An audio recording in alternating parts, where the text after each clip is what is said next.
Hello friends, welcome to my channel geography question answer চ্যানেলে তোমাদের সকলকে স্বাগতম। আমরা আগের ভিডিওতে দেখিয়েছিলাম চ্যাপ্টার 1 বহির্জাত প্রক্রিয়া থেকে সমস্ত প্রশ্ন নিয়ে এসেছিলাম। তোমরা চাইলে ওই প্রশ্নগুলো তোমরা দেখতে পারো। ওই প্রশ্নগুলো খুবই গুরুত্বপূর্ণ প্রশ্ন। আর আজকের ভিডিওতে আমরা বায়ুমণ্ডল চ্যাপ্টার থেকে আমরা প্রশ্ন নিয়ে এসেছি। তোমরা এই প্রশ্নগুলো ভালোভাবে পড়ে যাবে আর অবশ্যই তোমরা খাতায় নোট করে নাও এই প্রশ্নগুলো তোমরা ভালোভাবে পড়ে গেলে তোমরা খুব উপকৃত হবে। আজকের ভিডিওতে আমরা 20টি এমসিকিউ ও 5 মার্কের 10টি প্রশ্ন নিয়ে এসেছি। তোমরা সম্পূর্ণ ভিডিওটি দেখো এবং ভিডিওটি অবশ্যই তোমাদের ভালো লাগবে। ভিডিওটি কেটে কেটে দেখবে না, ঠিক আছে? তোমরা পুরো সম্পূর্ণ ভিডিওটি দেখলে তোমরা বুঝতে পারবে। চলো শুরু করি। প্রথম প্রশ্ন, বায়ুমণ্ডলের নিম্নতম স্তর কোনটি? Answer troposphere.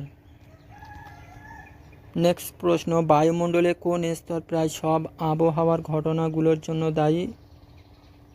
Answer troposphere. Next প্রশ্ন, বায়ুমণ্ডলের স্তরগুলোর মধ্যে কোনটি সূর্যের তাপ থেকে আমাদের রক্ষা করে? Answer stratosphere. নেক্সট প্রশ্ন, বায়ুমণ্ডলে সবচেয়ে বেশি গ্যাস কোনটি? Nitrogen gas. নেক্সট প্রশ্ন, বায়ুমণ্ডলের স্তরগুলোর মধ্যে কোনটি সবচেয়ে উষ্ণ? Answer thermosphere. নেক্সট প্রশ্ন, বায়ুমণ্ডলের স্তরের কোনটি সূর্যরশ্মি প্রতিফলিত করতে সাহায্য করে? Answer stratosphere. নেক্সট প্রশ্ন, বায়ুমণ্ডলের কোন স্তরে আকাশের নীল রং দেখা যায়?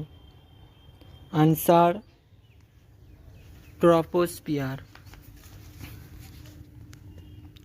নেক্সট প্রশ্ন, মেসোস্ফিয়ারের তাপমাত্রার প্রবণতা কী? এখানে তাপমাত্রা হ্রাস পায়। বায়ুমণ্ডলে কোন স্তরের মধ্যে উল্কার লুকানো ঘটে? কোন স্তরের মধ্যে? মেসোস্ফিয়ার। নেক্সট প্রশ্ন, বায়ুমণ্ডলে কোন স্তর সর্বাধিক গরম হতে পারে? Answer thermosphere. পৃথিবীর বায়ুমণ্ডলে অল্প পরিমাণে মিথেন গ্যাসের উপস্থিতি কোন স্তরে ঘটে? Answer troposphere. নেক্সট প্রশ্ন, কোন স্তরের মধ্যে অজ্ঞানভাবে আবহাওয়ার পরিবর্তন ঘটে? Answer troposphere. নেক্সট প্রশ্ন, বায়ুমণ্ডলের কোন স্তর মেসোস্ফিয়ারের নিচে অবস্থিত? অ্যান্সার স্ট্র্যাটোস্ফিয়ারে। এটি খুবই গুরুত্বপূর্ণ। এই প্রশ্নটি 2023 সালে এই প্রশ্নটি এসেছিল। তোমরা এই প্রশ্নটি ভালোভাবে পড়ে যাবে।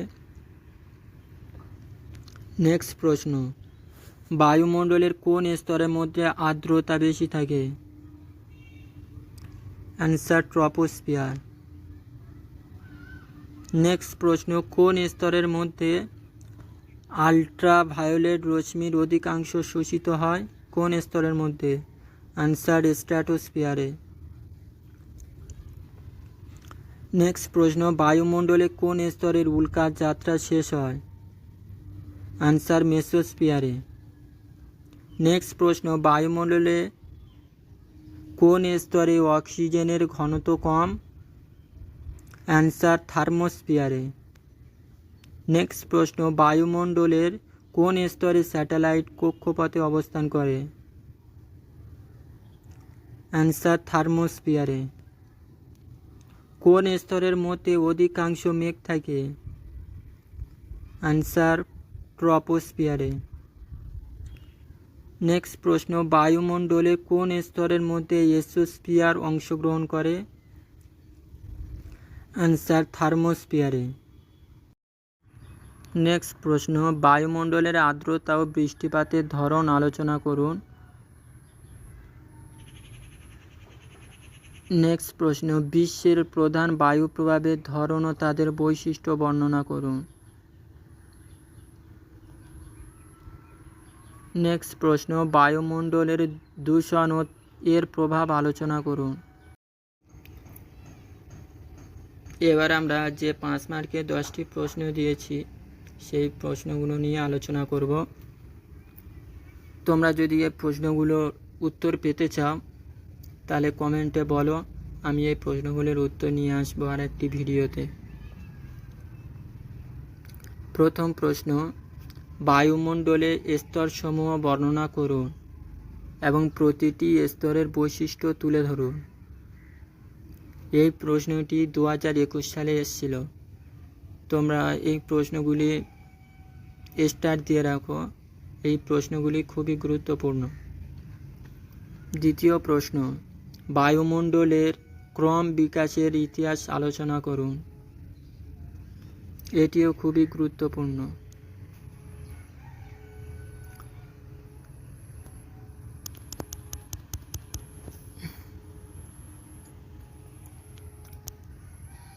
তিন নম্বর প্রশ্ন, বায়ুমণ্ডলে গ্রিন হাউস গ্যাসের ভূমিকা ও তাদের প্রভাব বর্ণনা করুন। এটিও স্টার দিয়ে রাখো। 4 নম্বর প্রশ্ন, উচ্চ ও নিম্নচাপের ক্ষেত্রের প্রকৃতি ও বৈশিষ্ট্য আলোচনা করুন।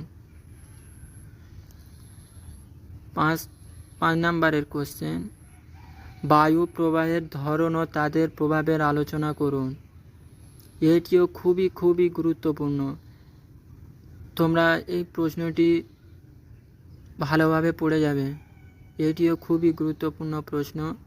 এই 2025 সালে এটি অবশ্যই পড়বে।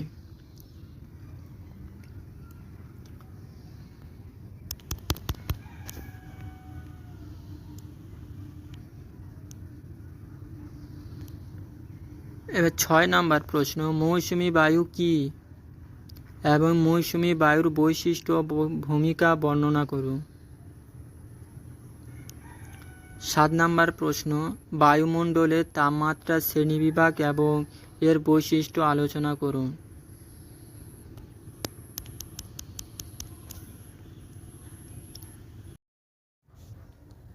আজকের ভিডিওটি এই পর্যন্ত শেষ করে দিলাম।